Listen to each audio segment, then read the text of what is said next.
दोस्तों, मुगलिया सल्तनत के सबसे ताकतवर और सबसे कामयाब बादशाह औरंगजेब की जिंदगी काफी उतार चढ़ाव से भरी हुई थी।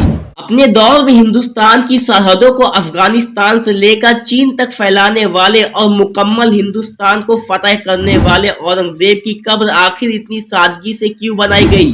महाराष्ट्र के औरंगाबाद शहर से 25 किलोमीटर की दूरी पर मौजूद है खुलदाबाद, जहां पर इस वक्त औरंगजेब की कब्र मौजूद है। ऐसे में सवाल ये आता है कि दिल्ली और आगरा में ज्यादातर वक्त गुजारने के बावजूद क्यों औरंगजेब का मकबरा दूसरे राजाओं की तरह दिल्ली या आगरा में नहीं बनवाया गया। इसके पीछे की सबसे बड़ी वजह यह है कि औरंगजेब ने मरने से पहले अपनी वसीयत में लिखा था कि उसकी कब्र कैसी होनी चाहिए। वसीयत के मुताबिक औरंगाबाद में बादशाह की कब्र को बहुत ही साधारण रूप से बनवाया गया है, जहां कब्र पर सिर्फ मिट्टी ही है। सिर्फ कब्र ही नहीं बल्कि उनका मकबरा भी बहुत ही सामान्य है। साथ ही उनके मकबरे के पास पत्थर में उनका पूरा नाम भी लिख दिया गया है, अब्दुल मुजफ्फर मोइनुद्दीन औरंगजेब आलमगीर। इतिहासकारों का ऐसा मानना है कि औरंगजेब सूफी सैयद जैनुद्दीन को अपना गुरु मानते थे और उनकी बातों पर गौर किया करते थे। औरंगाबाद में ही सूफी सैयद जैनुद्दीन की कब्र बनाई गई थी, इसीलिए वो चाहते थे कि उनका मकबरा भी उनके पीर के पास ही बनाया जाए। वैसे तो आमतौर पर मुगलों के मकबरे बहुत ही खूबसूरत और आलीशान बनाए जाते थे, लेकिन औरंगजेब का मकबरा सिर्फ लकड़ी का बनाया गया था।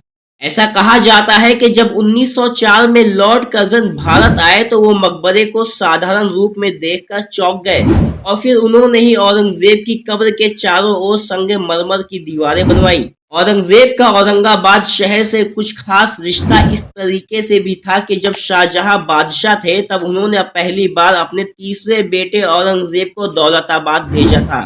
सन 1636 में औरंगजेब को यहाँ का सूबेदार बनाया गया था। फिर कुछ समय बाद औरंगजेब ने शासन का केंद्र दौलताबाद से बदलकर औरंगाबाद कर दिया था, क्योंकि ये शहर उन्हें अधिक पसंद था। यही वजह थी कि बादशाह ने दौलताबाद से लेकर एलोरू तक पूरे दक्कन का दौरा किया था। सूबेदार रहते हुए बादशाह ने औरंगाबाद में कई निर्माण करवाए। दौलताबाद से एलोरू तक सड़कों का निर्माण करवाया, हिमायत बाग और फोर्ट आर्क समेत कई बागीचे भी बनवाए। यहाँ रहते हुए औरंगजेब ने मुगल साम्राज्य का विस्तार किया था। फिर 1681 में वो वापस दक्कन की तरफ लौट आए और अपने अंतिम समय तक औरंगाबाद में ही रहे। दोस्तों, इसी तरह की इंफॉर्मेशन वाली वीडियोस के लिए हमारे चैनल को सब्सक्राइब करो।